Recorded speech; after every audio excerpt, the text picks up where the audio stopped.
حضرات محترم، میں یہ بیٹھا سوچ رہا تھا کہ جب رات کافی بیت چکی ہے، میں آپ حضرات سے کس موضوع پر، کس عنوان پر خطاب کروں، تو مجھے یہ خیال آیا کہ جو مداح آل محمد مجھ سے پہلے پڑھ رہے تھے ان کا نام تھا کوثر، تو میں نے کہا چلو انا اعطیناک الکوثر کو موضوع بنا دیتا ہوں۔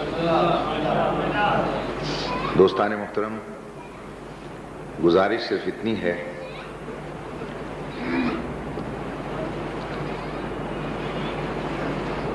کہ کائنات میں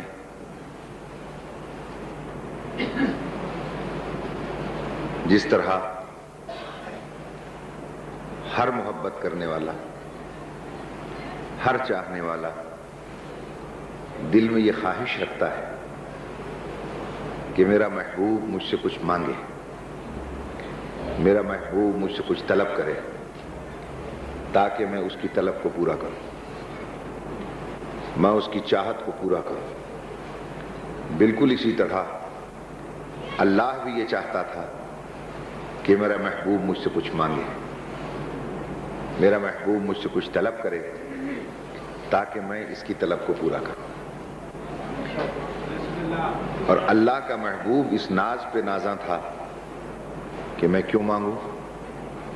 وہ محبوب ہی کیا ہوا کہ جس کی ہر طلب مانگ سے پوری ہو، چنانچہ میں نہیں مانگتا۔ تو حبیب خدا کو یہ ناز تھا کہ اگر میں فقط نبی ہوتا تو مانگ بھی لیتا، چونکہ اس کا محبوب بھی ہوں، بال جیسی عزت ہے، مانگ میں فرق آ جائے گا، لہذا میں نہیں مانگتا۔ اللہ چاہتا تھا یہ مانگے، وہ کہتا تھا میں نے مانگنا ہی نہیں۔ میری بات پہ غور فرما رہے ہیں صاحبان؟ دوستان محترم، چنانچہ اللہ نے یہ دیکھا کہ شاید یہ پبلک میں مانگتا ہوا شرماتا ہے، نہیں مانگتا ہے، تو اس نے کیا کیا کہ ایک رات کو چپکے سے اپنے گھر بلا لیا کہ چل وہاں نہیں مانگتا، یہاں مانگ لے۔ مگر وہ جیسے گیا تھا ویسے ہی آ گیا، نہ اس نے وہاں مانگا نہ اس نے یہاں مانگا، اور وہاں بھی اللہ نے اتنی احتیاط برتی، اس نے کہا چاہے میں کتنا ہی قریب بلا لوں پھر بھی میں اللہ ہوں، یہ بندہ ہے، اللہ اللہ ہے، بندہ بندہ ہے۔ اب اگر اس تنہائی کے عالم میں میں اسے اللہ بن کے بات کروں گا، ہو سکتا ہے پھر گھبرا جائے، پھر شرما جائے، تو وہاں پر بھی بلا کر وہ اللہ بن کے نہیں بولا، ایسے بول رہا تھا جیسے بھائی بولتا ہے۔ میری بات پہ غور ہے صاحبان؟ خیر وہ جیسے گیا ویسے ہی واپس آ گیا۔ اللہ نے کہا مانگتا کیوں نہیں؟ اس نے کہا مانگنے والوں کا حشر میرے سامنے۔ موسیٰ طور پر دیدار مانگنے گئے تھے، وہ لنترانیاں سنی کہ ہوش اڑ گئے تھے۔ عیسیٰ ملاقات مانگنے گئے تھے، چوتھے آسمان پہ روک دیے گئے۔ سلیمان مانگ بیٹھے رب حبلی ملکا، یا اللہ مجھے اتنا بڑا ملک دے دے، مانگا اتنا بڑا ملک، ملی اتنی سی انگوٹھی۔ یہ مانگنے کا نتیجہ ہوا۔ انگوٹھی پہن لی تو مالک الملک، انگوٹھی اتار دی تو سلیمان بے ملک، مانگ لی تو ہوا فضا سب پہ حکومت، اتار دی تو اب آرام سے بیٹھے ہیں۔ اب اگر آپ جاگ رہے ہوں تو فقرہ میں یہاں کہتا ہوں، اللہ کا محبوب سلیمان کی آنکھوں میں آنکھیں ڈال کے پکار اٹھا کہ سلیمان، انگوٹھیاں مانگ مانگ کر حکومت کرنا اور بات ہے، اور انگوٹھیاں زکوٰۃ میں دے دے کر ولایت تک دھوم مچا دینا یہ اور بات ہے۔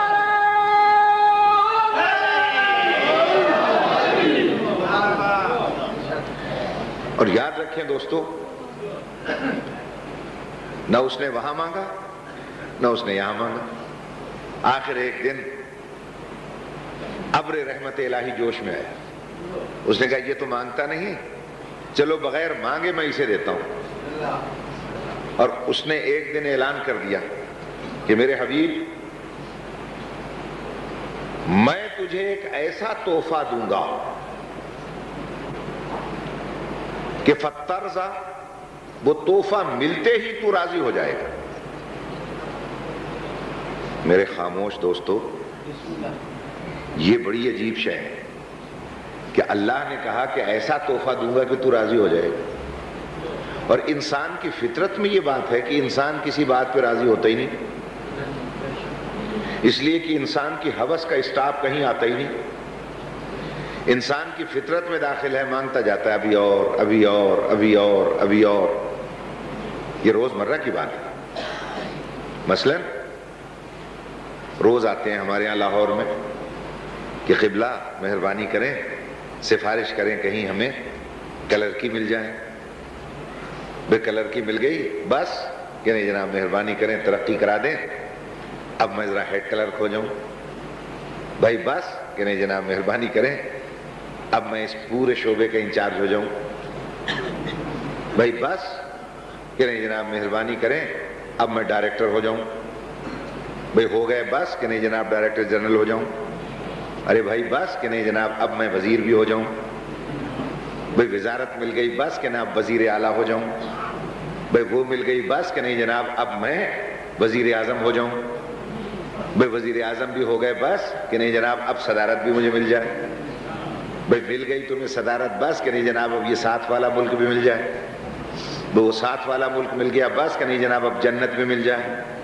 جنت بھی مل گئی بس کہ اب جہنم بھی مل جائے۔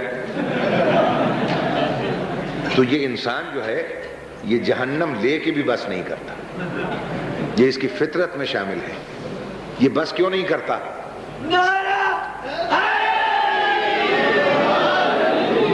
اور یہ بس کیوں نہیں کرتا انسان؟ اس کا سیدھا سادہ سا فلسفہ ہے۔ فلسفہ اس کا یہ ہے کہ اس کی ہوس کا مرکز ہے دماغ۔ دماغ ہے سر میں، سر ہے الٹا پیالہ۔ اپنے اپنے سر پہ ہاتھ پھیر کے دیکھیں، الٹا پیالہ ہے یہ نہیں؟ اور الٹے پیالے میں سمندر بھی انڈیل دو نامراد خالی رہے گا۔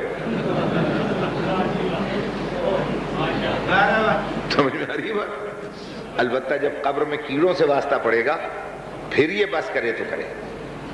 اور پھر مزے کی بات یہ ہے کہ ہر انسان اپنے ظرف کے مطابق بس کرتا ہے۔ بھئی ایک شخص ہے، اس کو توقع ہے آپ سے 5 روپے کی، آپ اسے دے دیں 1 روپیہ، وہ کبھی مانے گا ہی نہیں۔ اب آپ اندازہ یہ لگائیں کہ جب ہر شخص اپنے ظرف کے مطابق بس کرتا ہے تو جو عالمین کا سرتاج ہو، جو کائنات کا شہنشاہ ہو، جو اللہ کا محبوب ہو، اس کے ظرف کا اندازہ کوئی کر سکتا ہے کتنا بڑا ظرف ہے؟ اور خدا اس سے کہہ رہا ہے کہ میں تجھے ایسا تحفہ دوں گا کہ تو راضی ہو جائے گا۔ اب ساری دنیا متوجہ ہے کہ دیکھیں اللہ تحفہ کیا دیتا ہے اسے۔ چنانچہ بات کو سمیٹوں، کافی دیر سے آپ حضرات سماعت فرما رہے ہیں، عطا کرنے کا ارادہ ہوا، کائنات ہمتن گوش ہوئی، دنیا منتظر ہو گئی کہ دیکھیں خدا کیا دیتا ہے۔ ہوائیں رک رک کے دیکھ رہی تھی، ستارے جھک جھک کے دیکھ رہے تھے، ارواح انبیاء سمٹ کے دیکھ رہی تھی، اور بالکل ساری کائنات اسی طرح خاموش تھی جیسے آپ ہیں۔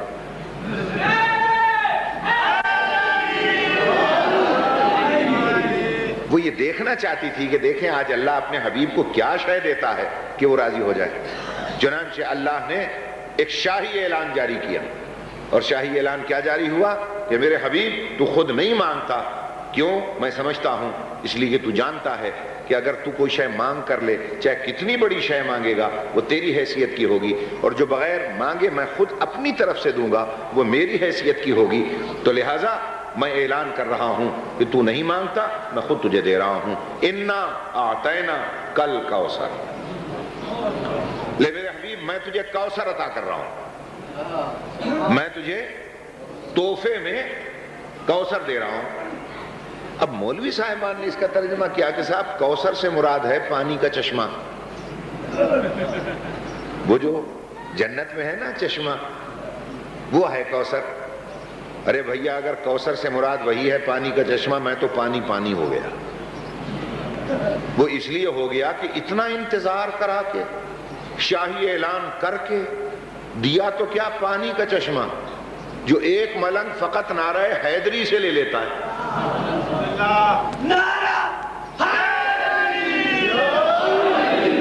اور دیا تو وہ پانی کا بہتا ہوا چشمہ. یہ کوئی عقل میں آنے والی بات نہیں تھی. چنانچہ صحابہ کرام نے پوچھنا شروع کیا کہ یا رسول اللہ، وہ اللہ نے آپ کو بطور تحفہ جو کوثر دیا ہے وہ ہے کیا؟ کیا وہ پانی کا چشمہ ہے؟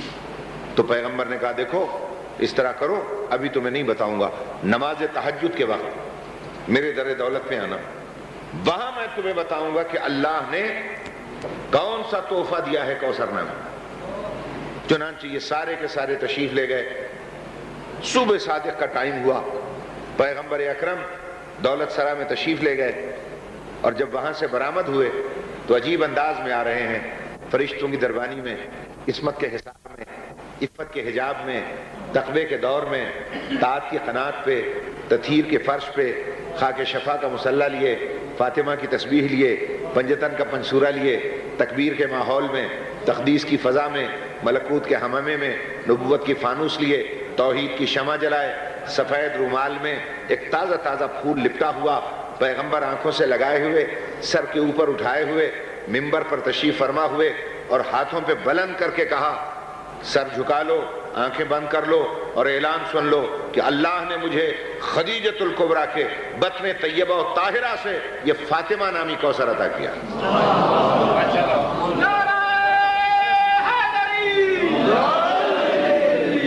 توجہ فرما رہے ہیں صاحبان، یہ فاطمہ نامی مجھے کوثر عطا کیا ہے، یہ اللہ کی طرف سے تحفہ ہے. اور میرے محترم سامعین، کہا دیکھو یہ نہ سمجھنا کہ فقط یہ بیٹی ہے، یہ فقط بیٹی نہیں ہے، یہ نور دیدہ نبوت ہے، یہ محرم اسرار شہادت ہے، یہ لنگر سفینہ امامت ہے، یہ ذات میں بطول ہے اور بات میں رسول ہے. جتنے بیٹھے ہوئے تھے رضوان اللہ علیہم، اور ان کا سرکار زدنی بیانہ، ذرا بیان میں اور اضافہ فرمائیں. پیغمبر نے کہا سن لو پھر، اس کے فضائل اتنے ہیں کہ میں محدود وقت میں بیان ہی نہیں کر سکتا ہوں. صدق و صفا اس کی کائنات ہیں، علم و یقین کے خزانے ہیں، خدا رسانی اس کا نصب العین ہے، صحف انبیاء اس کے فضائل کی تمہید ہیں، کتب آسمانی اس کے لازوال فضائل کا غیر فانی مجموعہ ہے، انبیاء اس کے انوار عمل کا منارہ ہیں، توحید حقہ کی آغوش اس کے حسن کمال کا گہوارہ ہیں. اس کے دروازے پر علم آدم کا زمردی فرش ہے، فہم نوح کی آبشاریں ہیں، صبر ایوب کا ستون ہے، زود یحییٰ کی سقف ہے، جمال یوسف کی گلکاری ہے، ہیبت موسیٰ کا پہرا ہے، طریقت عیسیٰ کا جادہ ہے، باب مدینۃ العلم کا دروازہ ہے جس پر تطہیر کی چلمن لٹکی ہوئی ہے، ولایت کی اینٹوں پر عصمت کا پلستر ہے، فی بیوت اذن اللہ ان ترفع کا توغرا لٹکا ہوا ہے، حوریں اس کی محفل کا اہتمام کرتی ہیں، ملک در پہ قیام کرتے ہیں، ہم نبی جا کے سلام کرتے ہیں.